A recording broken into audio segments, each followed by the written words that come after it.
that you can find on social media at Dallas Sports TA2. And so another game we were uh, able to attend. So we pretty much go to all the home games. So this is season opener when Tampa Bay came to town, and this was the game when Dak got his thumb broken on the follow through. So the whole game we were letting them have it. Tom Brady is a bum. Tom Brady is a bum. Tom Brady is a bum. Unbeknownst to us again, we're sitting in the cheap seats with the visitors team fans. Everybody around us has on Buccaneers pewter and orange and red or whatever those colors are. The pewter and the little Buccaneer pirate on their caps, and everybody looking at us the whole game. Even I was like, when Cooper Rush got in the game and didn't realize that Cooper Rush had gotten in the game, I just happened to look up at the Jumbotron and I was like, dang, Dak. I knew Dak was pale, but I didn't know he was that pale. And it was Cooper Rush. Then watched the replay and saw on the follow through, broke his thumb on his throwing hand. So that was funny. But the one thing the Tampa Bay fans had to give us credit for, they said, you know what? No matter what, during the whole entire game, you let us know how much you don't like Tom Brady. Yeah, Tom Brady is a bum. Tom Brady was we can say a victim of circumstance. That's what the younger generation doesn't understand about the game of football. It's a business first. So back in 2001, when the World Trade Centers were attacked, they kicked back the NFL season. And so right before that, that was one of the most pretentious times in the United States. We had an election where a guy's brother is the governor of the state where they're doing the recount. So then they do the recount, and then they recount the recount, and then they recount the recount of the recount, just to say the whole time that my brother is president. I mean, what? That my brother is president. So that is how sports and politics start crossing the lines, was during 2001. So the United States was under attack. So they wanted to increase the patriotism of the citizens. And the only team that had the Patriot logo was the New England Patriots. That's why they changed it from the old white man in the Revolutionary Army uniform and changed it just to the Patriot with the cap and a silver face, because everyone knows that originally Bostonians were some of the biggest racists on the planet. Well, in the United States, but we don't get into politics here. Anyway, so we're screaming, Tom Brady is a bum. Little kid had to be about 14, 15 years old, teenager, is gonna say, hey, Tom Brady's my dad. So without turning around, I let him know. I said, first off, stay in the child's place. Second, if that's your father, he should have gotten you better seats. Third, after you finish speaking with me, you go down there and you tell him that you don't know how to stay out of grown folks' business. You think it's your right to sit up here and talk to me like you paid for my tickets.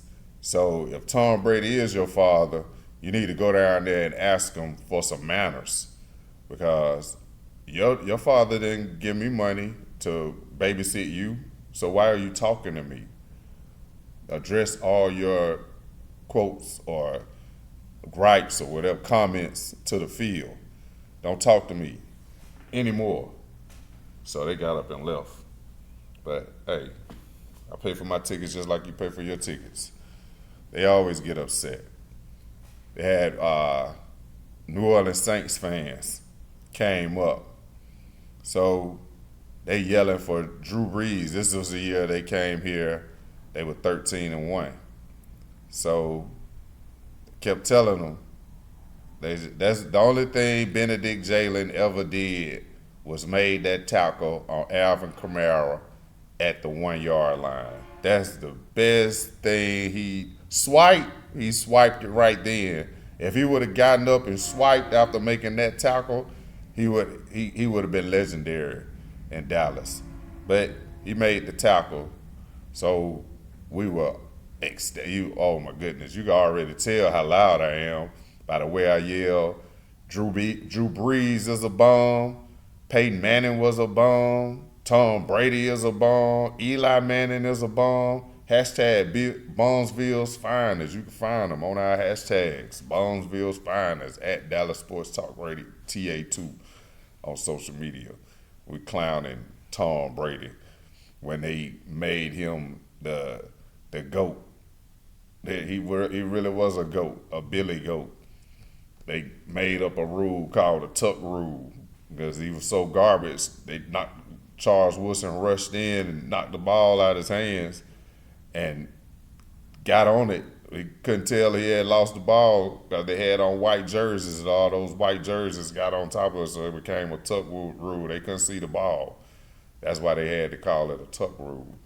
That's why y'all don't understand how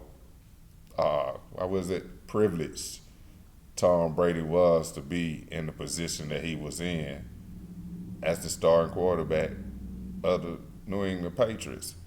And think about it, it almost wasn't him. It was almost Drew Brees. That's why when Drew Brees got better, they were debating, should we bring Drew Bledsoe.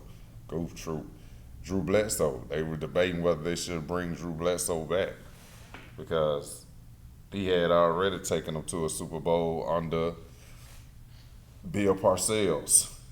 And they were like, well, dang, we got Tom Brady, then been winning all these games, but they weren't winning games. You check, Tom Brady probably didn't throw for a 300-yard game that entire season that he went to his first Super Bowl. Then you start finding out later on in his career when they had Deflategate. Where do you think they say Bill Belichick was a genius? The NFL Rules Committee wanted to make it more advantageous for the New England Patriots to be a better performer on the football field. They were bottom of the fish tank the previous 2 years. They were the first team in the history of football to go from worst to first, literally. So, it had to be some type of outside influence. It was the business of the Shield. That's where the collective bargaining agreement comes from. But these young people under the age of 25 really don't understand. They look at highlights and catch a YouTube and they think that's football. That's not football. That's just the excerpt of football they told you about. Just like the show of football they show you every Sunday. It's just a show. There's also a business side to football, and the business side is to make the community stronger, to provide opportunities for the community. But that's why you have to realize when you buying Jerry Jones's star and you have to start supporting the players and their causes, because it'll take you back to what we all are here for: building endowments and boosting enrollments at HBCUs. We're trying to increase the visibility and the sustainability of HBCUs in the United States to make them more competitive. The way we make the HBCU more competitive, we have to involve the athletic side. We have to get our children to value going to our institutions to be taught by professors who look like us to let them know we have their best interests at heart. Attending two HBCUs, Stillman College and Miles College. And those were the two colleges where I received my HBCU roots. You want to check my resume? Go check the transcript of Stillman College. See that I attend, see what type of grades I made. Want to check my transcript? Go to Miles College. See what type of grades I made. Then you'll see why we're trying to teach the youth with our aircraft literacy program.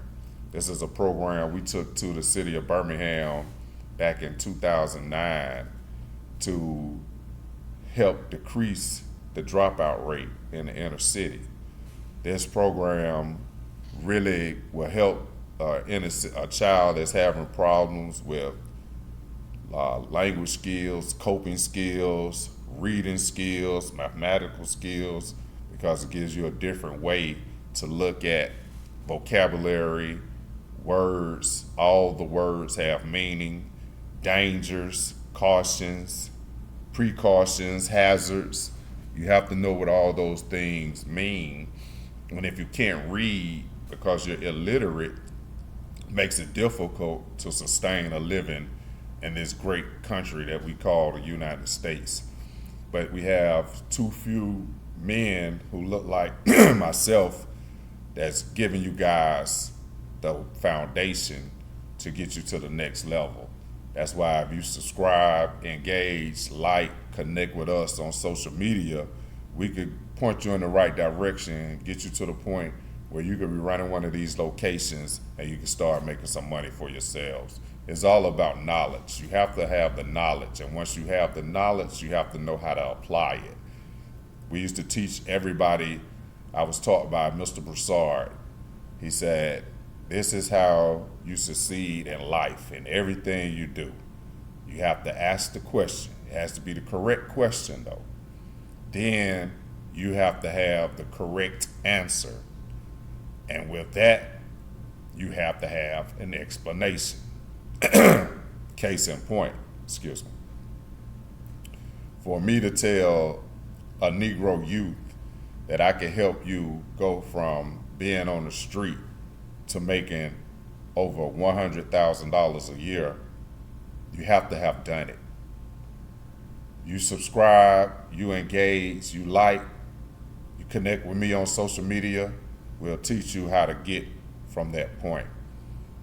Augusta, Georgia, 1998, homeless, sleeping in a Ryder truck inside an industrial park. They had a group of guys working at a warehouse that were going out every day, and they'd come back. One day I went over, found out how these guys seemed like they were so excited. They taught me a simple system,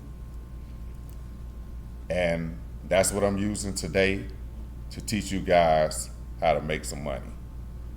It's all about teaching people who may have a little setback, may have had some jail time.